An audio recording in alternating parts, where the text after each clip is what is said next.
اگر تحریک عدم اعتماد کامیاب ہو جاتی ہے تو جو دعویٰ اپوزیشن کرتی ہے کہ ملک کے حالات اتنے زیادہ گھمبیر ہیں، مہنگائی ہے، معیشت گر رہی ہے، کیا نون لیگ یہ سنبھال لے گی سب کچھ؟ آپ اسلام آباد میں موجود ہیں سر، یہ بتائیے گا کہ کاف لیگ ابھی تک یہ فیصلہ نہیں کر پائی کہ انہوں نے اپوزیشن کا ساتھ دینا یا حکومت کا۔ اگر آپ نے فیصلہ کر لیا ہے تو سر آپ واضح کیوں نہیں ہو رہے؟ آپ سمجھتے ہیں کہ اگلے 48 گھنٹوں میں کاف لیگ کو واضح اعلان کر دے گی؟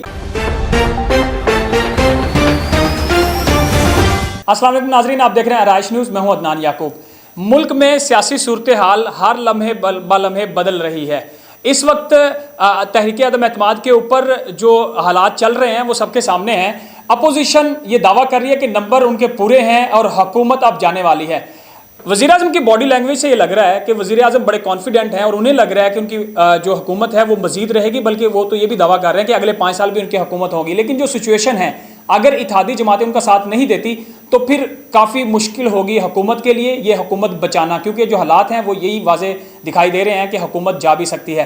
آج کی ساری صورتحال پہ بات کریں گے ہم کہ ایک طرف اپوزیشن نے لانگ مارچ کا اعلان کیا ہے، دوسری طرف حکومت جو ہے 27 مارچ کو جلسہ کرنے جا رہی ہے ڈی چوک پہ۔ ملک کے حالات کس طرف جائیں گے؟ اسٹوڈیو میں ہمیں جوائن کریں گے سابق MNA ہیں شیخ طارق رشید صاحب، پاکستان مسلم لیگ نون کے رہنما ہیں۔ سر آپ کا شکریہ، آپ نے ہمیں جوائن کیا ہے آج کے پروگرام میں، اور ہمیں فون کال پہ بھی رائے منصب صاحب جوائن کریں گے، کاف لیگ کے رہنما ہیں، ان سے بھی ہم جانیں گے کہ مسلم لیگ کاف کا کیا موقف ہے۔ سب سے پہلے ہم شیخ صاحب آپ سے جان لیتے ہیں۔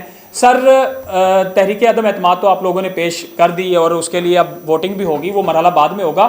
سر اپوزیشن اگر نمبر گیم پورے ہیں تو پھر لانگ مارچ کی طرف کیوں جا رہی ہے؟ جی بسم اللہ الرحمن الرحیم۔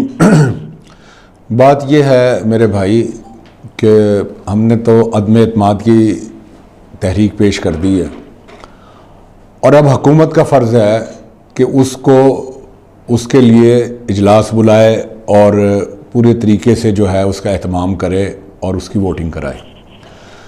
اب یہ سارا کام جو ہے یہ حکومت کا ہے۔ اب حکومت اس کو کیوں نہیں کرانا چاہتی، اس میں کیوں ڈیلے کر رہی ہے، کیوں اس میں تعطل کا شکار کر رہی ہے؟ اگر ان کے نمبر پورے ہیں تو فوری اجلاس بلائیں، فوری اجلاس بلا کے، اور دودھ کا دودھ پانی کا پانی ہو جائے گا۔ اور یہ ساری جو چیزیں وہ یہ کر رہے ہیں کیونکہ انہیں پتہ ہے کہ اب نہ ان کے ساتھ ان کے اتحادی ہیں اور نہ ان کے بہت سارے جو اراکین ہیں وہ ان کے ساتھ ہیں، تو اس وجہ سے وہ اپنی اس بات کو چھپانے کے لیے کبھی جلسوں کا سہارا لے رہے ہیں، کبھی غلط بیانیاں کر رہے ہیں، کبھی 10 لاکھ بندے اکٹھے کر رہے ہیں۔ تو یہ ساری چیزیں جو ہیں یہ شروعات وہ کر رہے ہیں ان چیزوں کی، ہماری طرف سے پہل نہیں ہے، شروع انہوں نے کری ہے کہ آپ کے جب ممبرز جائیں گے ووٹ ڈالنے کے لیے تو وہ یہاں سے ہو کر جائیں گے، اس 10 لاکھ عوام میں سے۔ بتائیں یہ کسی کو یہ کہنے کی بات ہے؟ اگر وہ ایسا یہ کریں گے تو کیا بات ہے کہ جو ہماری پارٹیوں کو یہ اپوزیشن کے ورکر ہیں وہ اپنے ممبران کی حفاظت نہیں کریں گے اور ان کو حفاظت سے نہیں لے کر جائیں گے اسمبلی تک؟ یعنی آپ سمجھتے ہیں کہ آپ کے ممبران کو خطرہ ہو سکتا ہے، اس لیے آپ حفاظت کے لیے اپنے دیکھیں وہ انہوں تو خود تھریٹ دیا ہے نا، ان کے تو فواد چودھری صاحب نے خود کہا ہے یہ کہ ممبران نے ادھر سے ہی جانا ہے۔ تو سر صورتحال بگڑے گی نہیں کہ جب 10 لاکھ لوگ اگر حکومت دعویٰ کر رہی ہے کہ اس کو گزر کے ووٹ ڈال کے واپس آنا پڑے گا، اور آپ لوگ بھی یہ کہہ رہے ہیں کہ لانگ مارچ کے لیے ہم نکلیں گے، تو تصادم نہیں ہوگا وہاں؟ دیکھیں تصادم کو کون ہوا دے رہا ہے، اس میں پہل کون کر رہا ہے؟ ہمارا تو اس کے بعد کا موقف ہے۔ یہ تو انہوں نے 1 ہفتے پہلے سے کہا ہوا ہے کہ جی ہم 10 لاکھ یہاں اکٹھے کریں گے۔ کیوں کر رہے ہیں وہ؟ میں تو آپ سے یہ سوال کر رہا ہوں، یا میں یہ پوچھنا چاہتا ہوں ان سے بھی کہ وہ یہ کیوں کر رہے ہیں، ان کو کیا ڈر ہے، کیا خطرہ ہے؟ ان کا یہ اندر کا خوف ہے، انہیں پتہ ہے کہ اس وقت ہمارے ساتھ کوئی بھی نہیں ہے، تو اس وجہ سے وہ سہارا لے رہے ہیں اس چیز کا کہ ہم 10 لاکھ یہاں پہ لوگ اکٹھے کریں گے اور ہم ڈرا دھمکا کے اور ہم اپنا وہ کریں گے۔ تو یہ سب ابھی یہ دن گنے جا چکے ہیں، اب نہیں، اس میں انشاءاللہ تعالیٰ کوئی ایسی بات میں نہیں سمجھ۔ اچھا سر، ایک مثال ہے، اگر تحریک عدم اعتماد کامیاب ہو جاتی ہے تو جو دعویٰ اپوزیشن کرتی ہے کہ ملک کے حالات اتنے زیادہ گھمبیر ہیں، مہنگائی ہے، معیشت گر رہی ہے، کیا نون لیگ یہ سنبھال لے گی سب کچھ؟ دیکھیں یہ بات کی ہے، پہلے تو یہ ہے کہ جس نے اس ملک کو ان سب چیزوں سے ہمکنار کرایا ہے، ہم اس سے تو نجات حاصل کریں نا پہلے ہم سب مل کے۔ جو سبب ہے اس چیز کا کہ جس نے ملک کا بیڑا غرق کر دیا، جس نے عام انسان کا جینا دوبر کر دیا، اور جس نے یہاں پہ وہ حالات پیدا کر دیے کہ ہر بندہ خودکشیاں کرنے پہ مجبور ہو گیا، ہم پہلے تو اس سے تو جان چھڑائیں نا۔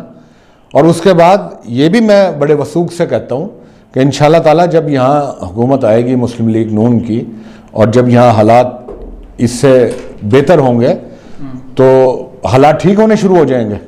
کوئی اس میں کوئی قیاس آرائی نہیں ہے, یہ حقیقت ہے کہ آپ دیکھیں گے کہ حالات کیسے جلدی یہ ٹھیک ہوتے ہیں.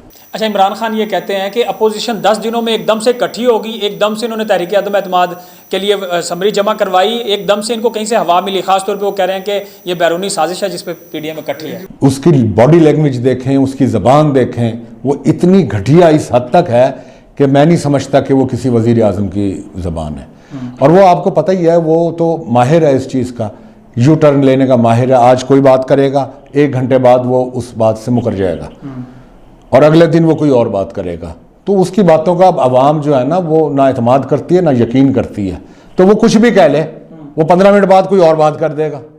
تو اس لیے اس کی کوئی بات کرنا اور اس پہ یقین کرنا فضول ہے. اچھا، ہمیں جوائن کر رہے ہیں فون کال پہ رائے منصر صاحب ہیں, کاف لیگ کے رہنما ہیں, ان سے بھی جان لیتے ہیں. رائے صاحب بہت شکریہ, آپ نے ہمیں جوائن کیا, آپ اسلام آباد میں موجود ہیں. سر یہ بتائیے گا کہ کاف لیگ ابھی تک یہ فیصلہ نہیں کر پائی کہ انہوں نے اپوزیشن کا ساتھ دینا یا حکومت کا. اگر آپ نے فیصلہ کر لیا ہے تو سر آپ واضح کیوں نہیں ہو رہے؟ Thank you. بات یہ ہے کہ سیاسی جماعتیں مذاکرات کرتی ہیں سب سے, اپوزیشن سے بھی اور حکومت سے بھی بات چیت ان کی جاری ہے. یہ دیکھ رہے ہیں کہ ابھی ہم جو یہ اپوزیشن کا تو یہ حال ہے کہ وہ تو آپس میں بھی ایک نہیں ہے ابھی تک اندر سے. کبھی وہ لانگ مارچ کر رہا ہے, اب 23 کو مولانا صاحب کر رہے ہیں, پیپل پارٹی نے کہا کہ ہم آئیں گے. تو ان کی جو غیر یقینی صورتحال ہے اس کے پیش نظر تھوڑا سا مشکل نظر آ رہی ہے. ہاں, عمران خان نے پہلے ریئلائز نہیں کیا, لیکن کل یا پرسوں ملنے والے ہیں جس میں فائنل راؤنڈ ہو جائے گا. اگر تو بات بن گئی تو ادھر, کیونکہ جب یہ اپوزیشن میں جائیں گے تو یہ ریزائن کریں گے, پہلے ریزائن کر کے پھر جا کے اس میں ان کے ساتھ شامل ہوں گے. ادروائز جب تک ریزائن نہیں کرتے تو ہم گورنمنٹ کا پارٹ اینڈ پارسل ہیں, ان کا حصہ ہے, ان کے ساتھ کام کر رہے ہیں اور کرتے رہیں. سر کل تک پرویز الہی صاحب نے ایک پروگرام میں کہا کہ حکومت نے بہت زیادہ دیر کر دی ہے, اب ٹائم نکل گیا ہے, اور انہوں نے اور بھی بہت ساری باتیں کی کہ اپوزیشن جو کی طرف ان کی چونکہ وزارت اعلیٰ کی پیشکش کی گئی ہے اور حکومت نے ابھی تک ان کو وزارت کی پیشکش نہیں کی تھی, تو ان کا جھکاؤ لگ رہا تھا اپوزیشن کی طرف. ابھی انہوں نے بیان دیا ہے کہ ہم نے نہ اپوزیشن کو جوائن کیا نہ حکومت کو چھوڑا ہے. سر اس پہ کیا کہیں گے؟ نہیں, یہ کسی نے نہیں کہا, دونوں پارٹیوں نے, اپوزیشن اینڈ گورنمنٹ, کہ ہم آپ کو چیف منسٹر نہیں بنا رہے. یہ کہ دونوں نے کہا, یہ ایسے میڈیا کی طرف سے سمجھ لیں یا جیسے بھی. اصل بات یہ ہے کہ مذاکرات پرسوں عمران خان صاحب جب وزیر اعظم صاحب سے ملاقات ہوگی اور وہ آئیں گے چودھری شجاعت کو ملیں گے یا یہ جائیں گے, جو بھی طریقہ بنے گا اس میں فائنل ہو جائے گا, اس میں اندازہ ہو جائے گا کہ ہم ان کی طرف جا رہے ہیں یا ادھر جا رہے ہیں. یعنی آپ سمجھتے ہیں کہ اگلے 48 گھنٹوں میں کاف لیگ کو واضح اعلان کر دے گی؟ ہاں, بس 2 دن میں انشاءاللہ 2 دن. اچھا سر, ابھی تو آپ حکومت کے اتحادی ہیں, اپوزیشن نے یہ اعلان کیا کہ لانگ مارچ کے لیے جائے گی اور حکومت بھی 27 مارچ کو جلسہ کرنے کے لیے جا رہی ہے. سر کیا صورتحال ہوگی, آپ کی پارٹی کا کیا موقف ہوگا؟ یہ ریئلی تصادم کی طرف جا رہا ہے. ہمارا موقف یہ ہے, چودھری شجاعت کا بیان آپ نے پڑھا ہوگا, انہوں نے دونوں سے اپیل کی ہے کہ اس موقع پر آپ یہ نہ کریں, بلکہ انہوں نے عمران خان صاحب وزیر اعظم کو کہا ہے کہ پہلے آپ یہ جلسہ کینسل کرنے کا اعلان کریں, پھر ہم ان کو بھی ریکویسٹ کریں گے کہ ایسے موقعوں پر جب عدم اعتماد ہے, وہ جو بھی فیصلہ قومی اسمبلی میں ہوگا وہ قابل قبول ہوگا. یہ باہر بیٹھ کے اس طرح کرنا, یہ تو انارکی پھیلانے والی بات ہو جائے گی نا. اور اگر انارکی پھیلتی ہے تو آپ نے بیان پڑھا ہوگا وزیر داخلہ کا کہ 10 سال پھر ہم آگے چلے جائیں گے, تو وہ کس طرح اشارہ آپ کو سمجھتے ہیں. اس لیے بہتری یہی ہے, اور ہم ریکویسٹ بھی کر رہے ہیں اور چودھری شجاعت کی طرف سے بیان بھی جاری کرایا ہے, ریکویسٹ بھی جاری کی ہے کہ یار ایسا نہ کرو, بلکہ دونوں پارٹیاں جلسہ ختم کر دیں اور 28 تاریخ کو آرام سے دیکھیں. جی, شیخ طارق رشید صاحب ہمارے ساتھ موجود تھے, رائے منصر صاحب نے ہمیں جوائن کیا اور ہم بات کر رہے تھے تحریک عدم اعتماد کی صورتحال کیا ہوگی, کیونکہ حکومت بڑی کانفیڈنٹ ہے کہ تحریک عدم اعتماد ناکام ہوگی, اور دوسری جانب اپوزیشن دعویٰ کر رہی ہے کہ ان کے نمبر گیم پورے ہیں اور حکومت اب جانے والی ہے, اور وہ تو تحریک عدم اعتماد کے بعد کی بھی جو لاہ عمل ہے, جو پالیسی ہے, اس کے اوپر مشاورت کر رہی ہے, اس کے اوپر لاہ عمل بنایا جا رہا ہے. اب دیکھنا یہ ہوگا کہ ایک طرف حکومت جلسہ کرنے جا رہی ہے, دوسری جانب P D M long march نکالنے جا رہی ہے. یہ حالات کیا ہوں گے اور تحریک عدم اعتماد کا جو اونٹ ہے وہ کس کروٹ بیٹھے گا؟ ناظرین, آج کے لیے صرف اتنا ہی. اپنے میزبان عدنان یعقوب کو اجازت دیجیے, اپنا بہت سارا خیال رکھیں. اللہ حافظ.